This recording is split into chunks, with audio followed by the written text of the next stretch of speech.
അസ്സലാമു അലൈക്കും, welcome back to my channel. അപ്പോൾ ഇന്ന് ഞാൻ വന്നിട്ടുള്ളത് നല്ല ടേസ്റ്റി ആയിട്ടുള്ളൊരു ചിക്കൻ ഫ്രൈഡ് റെസിപ്പി ആയിട്ടാണ്. അപ്പോൾ നമുക്ക് നേരെ വീഡിയോയിലോട്ട് പോവാം. അപ്പോൾ അതിന് വേണ്ടി ഞാനിവിടെ ഒരു 500 ഗ്രാം ചിക്കനിലധികം എടുത്തിട്ടുണ്ട്. അത് നന്നായിട്ടൊന്ന് ക്ലീൻ ചെയ്തെടുത്തിട്ടുണ്ട്.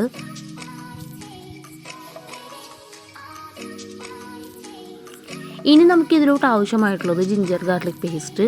ഞാൻ ജസ്റ്റ് ഒന്ന് ക്രഷ് ചെയ്തിട്ടുള്ളൂ കേട്ടോ. പിന്നെ നമുക്ക് മൈദ വേണം 2 ടേബിൾ സ്പൂൺ, കോൺഫ്ലവർ വേണം 2 ടേബിൾ സ്പൂൺ, പിന്നെ ഞാൻ ആവശ്യത്തിന് മുളക് പൊടി, മഞ്ഞൾപ്പൊടി, ഗരം മസാല പൗഡർ ഇതെല്ലാം എടുത്തിട്ടുണ്ട്. ഇനി നമുക്ക് ഇതിലോട്ടൊരു മുട്ടയുടെ ആവശ്യമുണ്ട്, പിന്നെ ഡാർക്ക് സോയാ സോസ്. ഇത്രയും ഇൻഗ്രീഡിയൻസ് ആണ് ടോപ്പ് ഇതിന് ആവശ്യമായിട്ടുള്ളത്.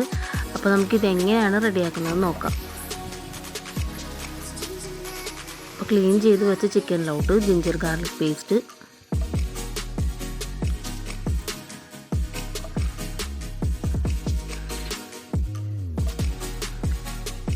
ടർമറിക് പൗഡർ, പിന്നെ chilli powder, garam masala powder, അങ്ങനെ പൊടികളായ എല്ലാ ഐറ്റംസും ഇതിലോട്ട് ആദ്യം തന്നെ ഇട്ട് കൊടുക്കാം. പിന്നെ കോൺഫ്ലവർ, മൈദ,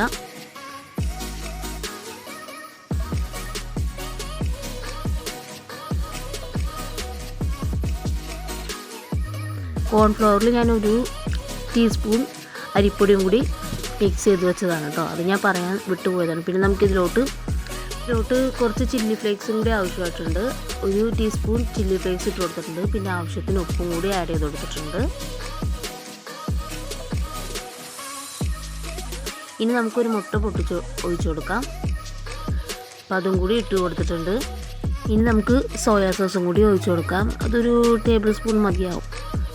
അപ്പം അതും കൂടി ഒഴിച്ചു കൊടുത്തിട്ട് നമുക്ക് നന്നായിട്ടൊന്ന് കൈ കൊണ്ട് നന്നായിട്ടൊന്ന് മിക്സ് ചെയ്തെടുക്കാം കേട്ടോ.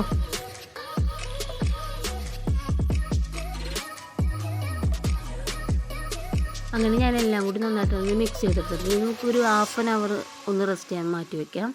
അതിനുശേഷം ഞാനൊരു ചീനച്ചട്ടി എടുത്തിട്ടുണ്ട്. അതിലോട്ട് കുറച്ച് കറിവേപ്പിലയും കൂടി ഇട്ട് കൊടുത്ത് നമുക്കിതെല്ലാം തന്നെ ഒന്ന് ഫ്രൈ ചെയ്തെടുക്കാം.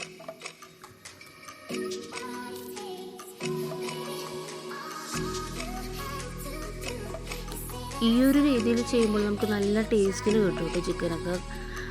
ചിക്കൻ നല്ല ക്രിസ്പി ആയിട്ട് കിട്ടും. നമുക്ക് ഈ ഫങ്ഷനൊക്കെ പോകുമ്പോൾ നമ്മൾ കഴിക്കൂലേ, ആ ഒരു ടേസ്റ്റിലാണ് കിട്ടിയിട്ടുള്ളത്.